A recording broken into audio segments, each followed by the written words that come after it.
All dear students, ફરી એકવાર આપણે ચેપ્ટર નંબર 3 માં 12મા લેક્ચરની શરૂઆત કરીએ છીએ. દાખલા તરફ આગળ વધીશું કિર્ચોફના નિયમ પર આધારિત. તો સૌથી પહેલા આજે લઈએ છીએ સ્વાધ્યાયનો દાખલો 3.9. જેવી રીતે આગળ રીત કરી ગયા તેવી જ રીતે આ દાખલો સેમ ઉદાહરણ જેવો જ છે, એટલે તમારે ધ્યાનથી કરવાનો, એટલે તમારી પ્રેક્ટિસ થશે. તો રકમમાં એક આકૃતિ આપેલી છે, બોર્ડ પર તમને દેખાય છે. તમારે ફક્ત દરેક શાખામાંથી વહેતો વિદ્યુત પ્રવાહ શોધવાનો છે. તો સૌથી પહેલા આપણે નિયમ પ્રમાણે બંધ પરિપથ લઈએ. પહેલો બંધ પરિપથ છે ABDA, બરાબર? એટલે ABDA બંધ પરિપથને આપણે કિર્ચોફનો નિયમ લાગુ પાડીએ, બરાબર? ચાલો, AB શાખામાં વિદ્યુત પ્રવાહ અને આપણી મુસાફરી સરખી, એટલે લખાશે -10I1.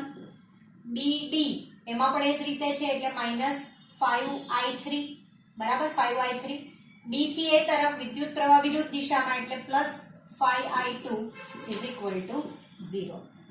આ રીતનું સમીકરણ આવશે. -10I1 ચાલો, એટલે -10I1 અને આ બાજુ લઈ જઈએ તો -5I2, બરાબર, +5I3. 5 બળ લઈ લઈએ બંનેમાંથી, તો કેટલા રહેશે? -2I1 બરાબર -I2 +I3, બરાબર? -2I1 -I2 +I3. માટે અહીંયા માઇનસ ની નિશાની કાઢી નાખું તો 2I1 I2 I3. સમીકરણ નંબર 1, બરાબર? 2I1 I2 I3 જેટલું એનું મૂલ્ય મળે છે. ચાલો, બીજું લઈએ આપણે BCDB, બરાબર? એટલે BCDB બંધ પરિપથને આપણે ફરી પાછું કિર્ચોફનો બીજો નિયમ, બરાબર?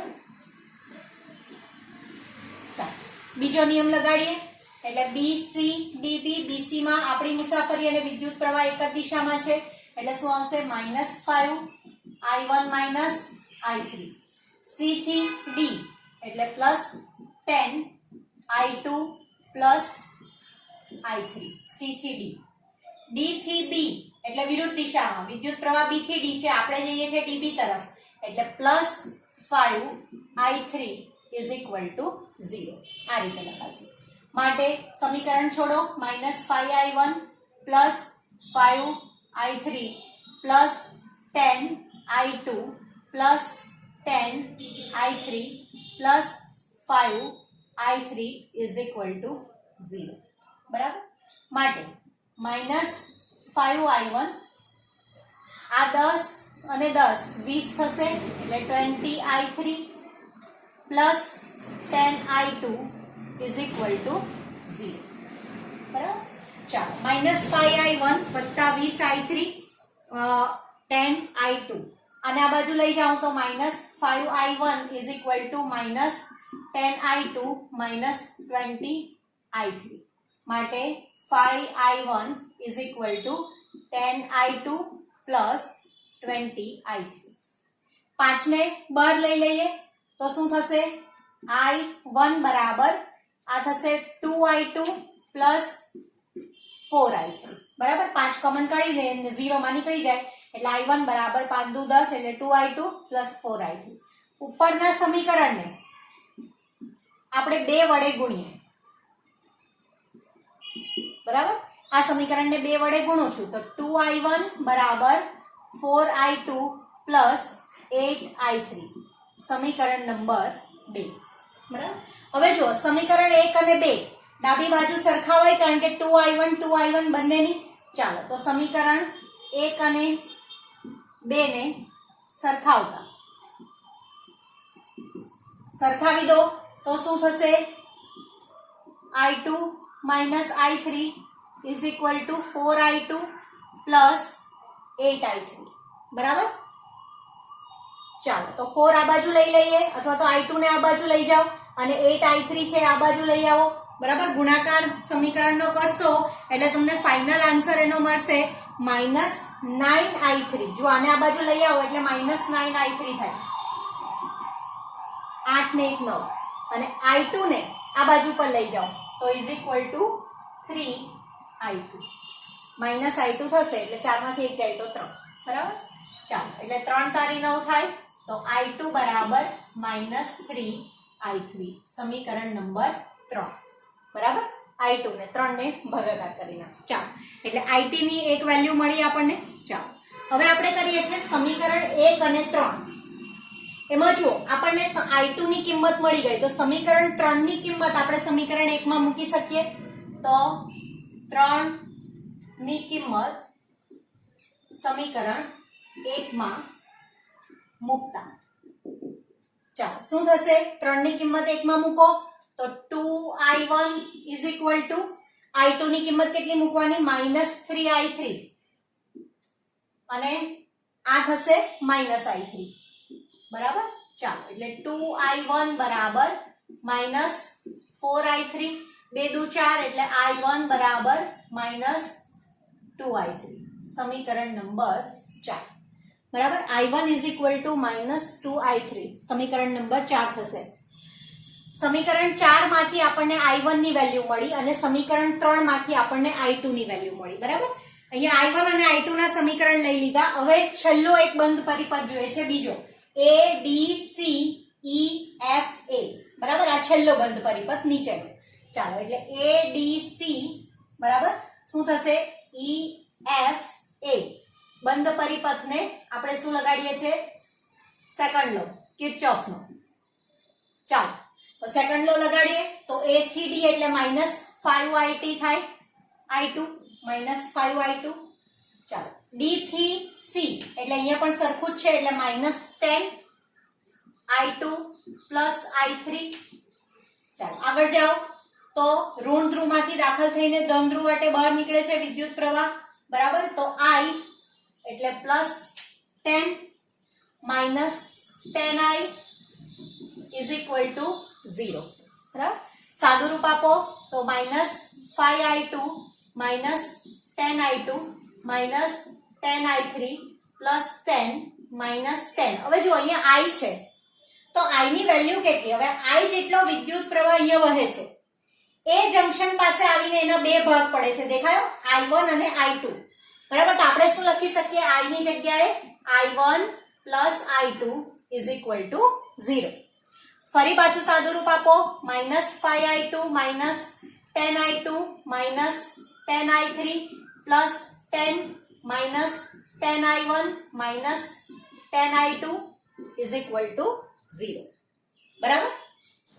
આગળ આ સમીકરણમાં સરવાળા બાદબાકી કરીએ તો જુઓ I2 વાળા બધા પદો તો 10 ને 10 20 ને 5 25 એટલે -25I2 બરાબર.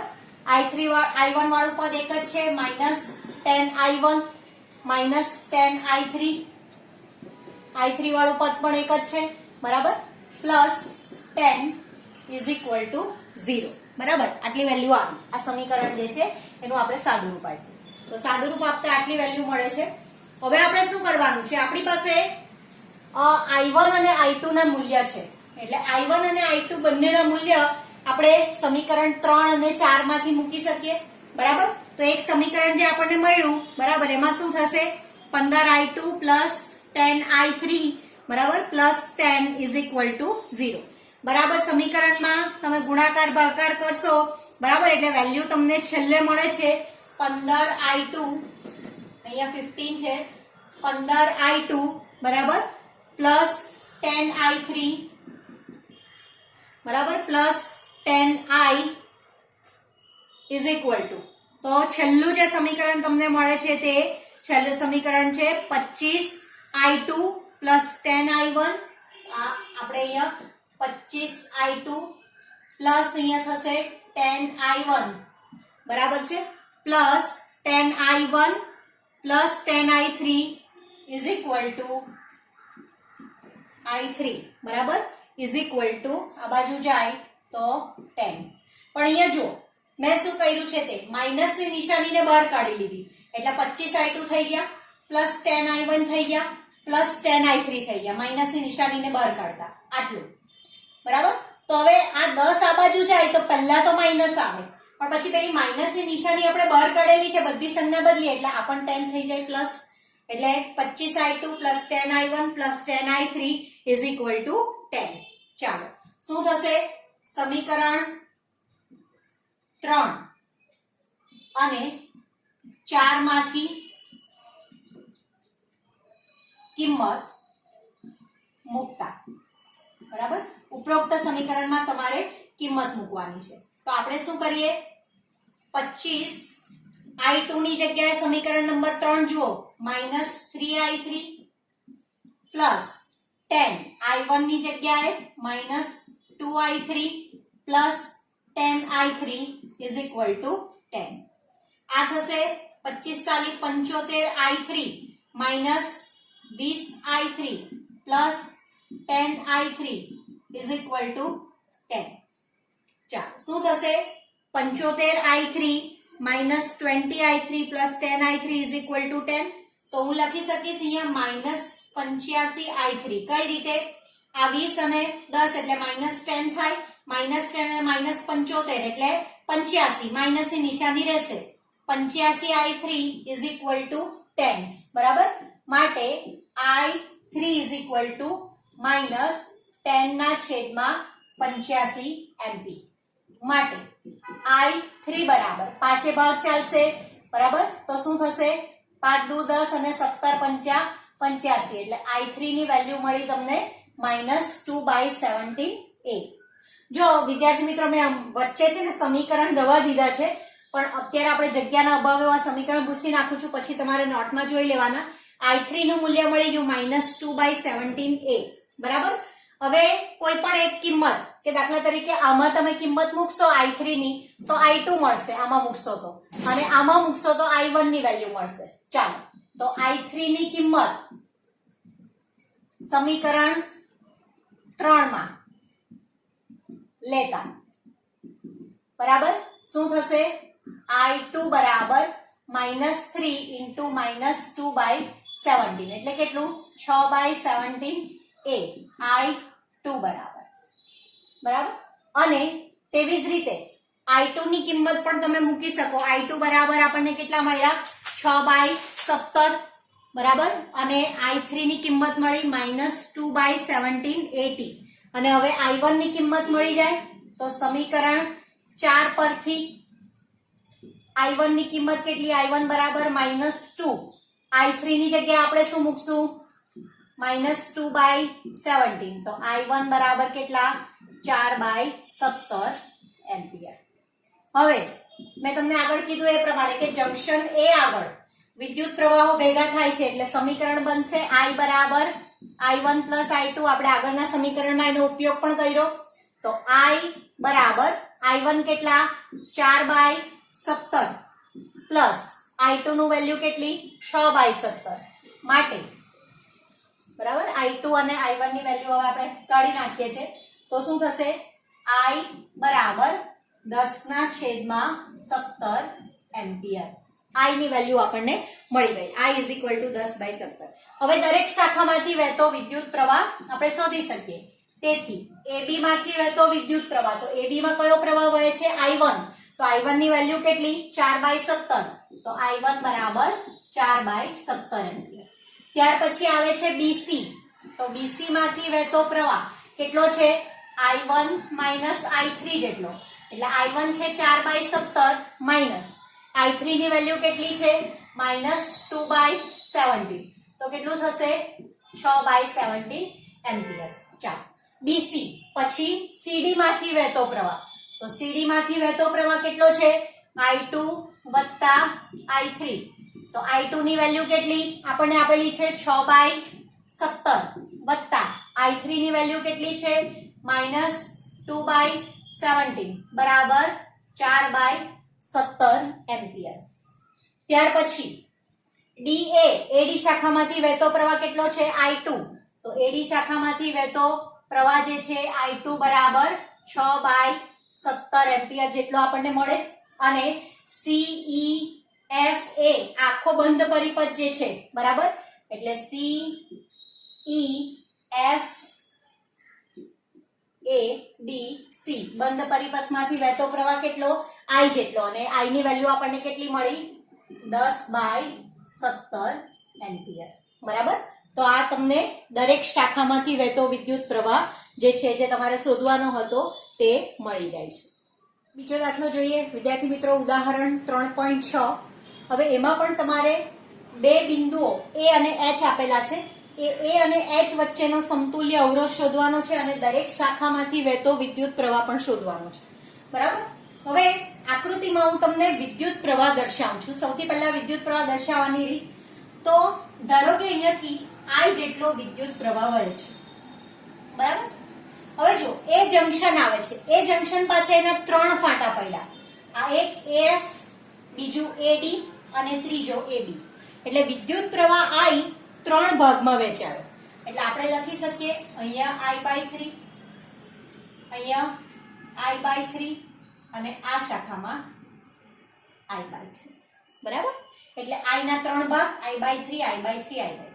હવે જો આ I/3, આ પહેલી જે શાખા છે AF, એમાંથી I/3 ફરી પાછો F પાસે છૂટો પડશે બે ફાંટામાં, એક આ અને એક આ. બરાબર. તો I3 ના બે ભાગ પાડીએ તો કેટલા થાય? I/6 થાય. પાછો બંનેનો સરવાળો કરીશું તો 2I/6 એટલે I/3 આવી જાય. એટલે એના બે ભાગ પડ્યા, I/3 ના બે ભાગ પડ્યા, એટલે એમાંથી I/6 જેટલો વિદ્યુત પ્રવાહ FE માં, I/6 જેટલો વિદ્યુત પ્રવાહ FG માં. તેવી જ રીતે આ I/3 ના પણ D પાસે બે જંક્શન પડશે, બે ભાગ પડશે. કયા કયા? એક આ બાજુ, એક આ બાજુ. એટલે I/3 ના પાછા બે ભાગ એટલે કેટલા? I/6. બરાબર. અને ત્રીજો જે ભાગ છે એ I/3, ફરી પાછો I/3 B પાસે બે ભાગ પડે એના, અહીંયા થશે I/6 પાછા અને અહીંયા થશે I/6. બરાબર. બે ભાગ પડશે. ફરી પાછું આગળ જઈએ, અહીંયાથી આ I/6 જેટલો વિદ્યુત પ્રવાહ આવે છે અને બીજી શાખામાંથી પણ I/6 જેટલો વિદ્યુત પ્રવાહ આવે છે અને FG માંથી પણ. તો આ બંને ભેગા થાય, I/6 અને I/6 ભેગા થાય એટલે 2I/6. 2I/6 એટલે I/3. એટલે આ શાખામાંથી I/3 જેટલો પાછો આવ્યો. તેવી જ રીતે અહીંયા જુઓ, E પાસે I/6 જેટલો વિદ્યુત પ્રવાહ, અહીંયાથી પણ I/6 જેટલો વિદ્યુત પ્રવાહ એટલે 2I/6. 2I/6 એટલે I/3, 42. બરાબર.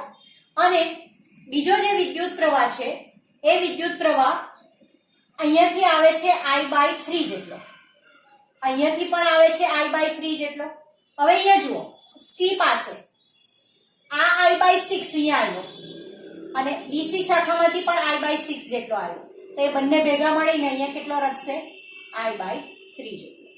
એટલે H બિંદુ પાસે 3 પ્રવાહો ભેગા થયા, I/3, અહીંયાથી એક ભેગો થશે I/3, અહીંયાથી આવ્યો I/3 અને અહીંયાથી આવ્યો I/3. એટલે 3I/3 એટલે પ્રવાહ કેટલો? I. આવી ગયો પાછો આપણો વિદ્યુત પ્રવાહ I. આ વિદ્યુત પ્રવાહની દિશા આપણે દર્શાવી. વિદ્યાર્થી મિત્રો, જગ્યાના અભાવે બહુ વધારે કન્જસ્ટેડ ન થાય એટલા માટે મેં અવરોધ નથી દર્શાવેલા, પણ તમારે એક વસ્તુનું ખાસ યાદ રાખવાનું છે કે આવી રીતે દરેક શાખામાં અવરોધ આપેલો છે.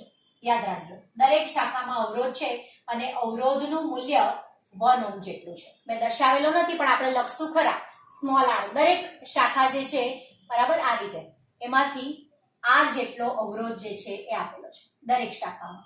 સ્મોલ r આપણે નાનું અમસ્તું દર્શાવી દઈએ, કારણ કે પહેલા વિદ્યુત પ્રવાહની દિશા દર્શાવવાની હતી, તમને સમજ નહીં પડે એટલા માટે મેં અવરોધ નહીં દર્શાવેલો, પરંતુ દરેક શાખામાં સ્મોલ r જેટલો અવરોધ પણ છે. એટલે આ બધી શાખામાં આપણે સ્મોલ r અવરોધ મૂકી દઈએ છે. સ્મોલ r અહીંયા પણ સ્મોલ r અવરોધ, અહીંયા પણ આવશે સ્મોલ r અવરોધ. બરાબર. અને આ શાખામાં પણ આ રીતે સ્મોલ r અવરોધ. દરેક શાખામાં સ્મોલ r જેટલો અવરોધ છે અને વિદ્યુત પ્રવાહની દિશા આ રીતે દર્શાવવાની છે. હવે મેં તમને કીધું તેમ કે દરેકમાં 3 ફાટા પડે છે, A થી H સુધી. આપણે A અને H વચ્ચેનો સમતુલ્ય અવરોધ પહેલા શોધવાનો છે. તો A થી H માં જુઓ, તમે ગમે તે માર્ગે આવો જાઓ, 3 જ તાર આવશે. જોઈ લઈએ, AF, FE, EH આવી ગયા. બીજું માર્ગ લઈએ AD, ત્યાર પછી આવશે DC અને CH આવી ગયા 3 તારમાં. B થી લઈએ દાખલા તરીકે, બરાબર, તો AB, બીજી અને GH આવી ગયા H પર 3 તાર. આવી રીતે કોઈ પણ કોમ્બિનેશન તમે ચેક કરી લો તો ફક્ત 3 તાર વડે તમે A થી H સુધી પહોંચી શકશો. તો આપણે કોઈ પણ એક બંધ પરિપથ લઈ લઈએ જેમાં 3 તારનો સમાવેશ થયેલો. આપણે બધા બંધ પરિપથ લેવાની જરૂર નથી, બરાબર. તો એટલા માટે મેં તમને બતાવ્યું કે કોઈ પણ માર્ગે તમે A થી H તરફ જશો ફક્ત 3 જ તાર અસ્તિત્વમાં રહેશે. તો આપણે એક બંધ પરિપથ લઈ લઈએ છીએ A F E H, બરાબર. અહીંયાથી સ્ટાર્ટ કરીએ તો A F E H, H થી પછી આગળ વધીએ અહીંયા બેટરીનું EMF E જેટલું અને ફરી પાછું A પર, બરાબર. એટલે A F E H E A આ એક બંધ પરિપથ મળ્યો. એ બંધ પરિપથને આપણે કિર્ચોફનો નિયમ લગાડીએ છીએ. તો A થી F એટલે શું થાય? જો અહીંયા R, સ્મોલ r, તો R અવરોધ અને I/3 વિદ્યુત પ્રવાહ, જે દિશામાં આપણે એ દિશામાં વિદ્યુત પ્રવાહ, એટલે હું લખી શકું -I/3 ઇન્ટુ R, -I/3 પ્રવાહ, R અવરોધ. ત્યાર પછી આવે છે FE, અહીંયા R અવરોધ. તો હું શું કરીશ? એક દિશામાં જાઉં છું એટલે -I/6 ઇન્ટુ R. આગળ E થી H એટલે શું થશે? એક દિશામાં છે એટલે -I/3 ઇન્ટુ R, બરાબર, બરાબર 0. એક સમીકરણ આપણને કિર્ચોફના બીજા નિયમનું મળશે. ચાલો હવે એમાં પણ પાછું આપણે ક્યાં આવીએ છીએ? Plus V. અહીંયા વિદ્યુત સ્થિતિમાનનો તફાવત જે છે એ V જેટલો છે. તો ઇઝ ઇક્વલ ટુ લખી શકું V. આ બધાનો સરવાળો થાય તો અહીંયા લખાય 2I/3. આ I અને I એટલે -2I/3 -I/6 ઇન્ટુ R બરાબર V. અને 2 વડે ગુણું તો લસા 6 થઈ જાય એટલે -4IR -IR ના છેદમાં 6 બરાબર V. માટે આ કેટલું થશે? -5IR ના છેદમાં 6 બરાબર V. આને નામ આપી દઈએ સમીકરણ number 1, -5IR/6 is equal to V. હવે ધારો કે હું એવું ધારી લઉં કે આખો જે સમઘન છે એની જગ્યાએ મેં એક અવરોધ મૂકી દીધો, બરાબર. એટલે આ A થી H એ તો બેટરી છે જ, આ H બિંદુ આપણું અને આ A બિંદુ. એની સાથે આખા સમઘનની જગ્યાએ મેં એક સમતુલ્ય અવરોધ મૂકી દીધો અને એને નામ આપી દઉં છું R' અને આ છે V, બરાબર. અહીંયાથી ધનથી ઋણ તરફ વિદ્યુત પ્રવાહ I વહે છે, બરાબર. તો આ બંધ પરિપથને આપણે કિર્ચોફનો બીજો નિયમ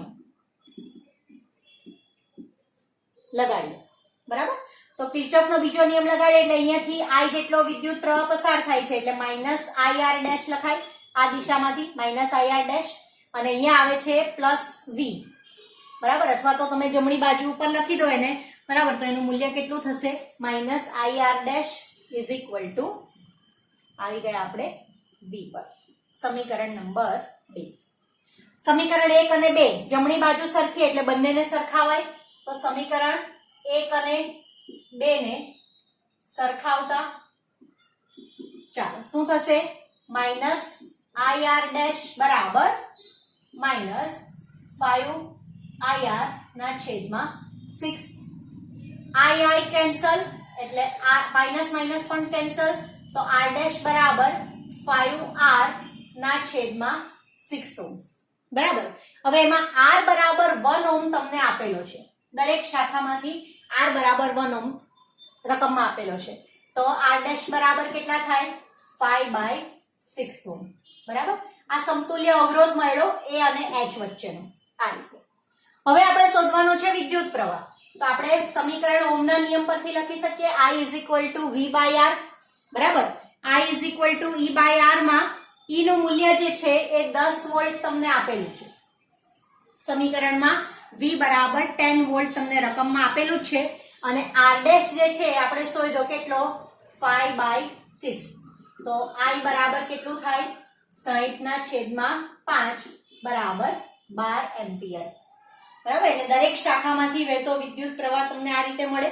કે ભાઈ AB શાખામાં AF શાખામાંથી વહેતો વિદ્યુત પ્રવાહ કેટલો I/3 I કેટલા 12 એટલે 4 થશે 3 ચોક 12 એવી જ રીતે I/6 હોય બરાબર તો કેટલું મળે તમને 6 દુ 12 એટલે જે શાખામાંથી I/6 જેટલો વિદ્યુત પ્રવાહ પસાર થાય છે ત્યાંથી કેટલો 2 એમ્પિયર તે શાખામાંથી 2 એમ્પિયર જેટલો વિદ્યુત પ્રવાહ પસાર થાય અને જ્યાંથી I/3 જેટલો વિદ્યુત પ્રવાહ પસાર થાય છે બરાબર અને એમાં 4 એમ્પિયર જેટલો વિદ્યુત પ્રવાહ જે છે એ પસાર થાય છે દરેક શાખામાંથી બરાબર એટલે દરેક 6 શાખાઓ વહેંચાઈ જશે I/3 જે શાખામાં વિદ્યુત પ્રવાહ છે બરાબર ત્યાં 4 એમ્પિયર જેટલો વિદ્યુત પ્રવાહ અને I/6 જ્યાં છે ત્યાં તમને કેટલો મળશે 12/6 એટલે 2 એમ્પિયર જેટલો વિદ્યુત પ્રવાહ મળશે એટલે દરેક શાખામાંથી વહેતો વિદ્યુત પ્રવાહ વિદ્યાર્થી મિત્રો તમારે શોધી નાખવાનો આપણે I તો શોધી જ નાખેલું છે તો આ A અને H વચ્ચેનો સમતુલ્ય અવરોધ અને વિદ્યુત પ્રવાહનું મૂલ્ય જે છે આ રીતે શોધવાનું છે તો વિદ્યાર્થી મિત્રો આજનો લેક્ચર અહીંયા પૂર્ણ કરીએ છીએ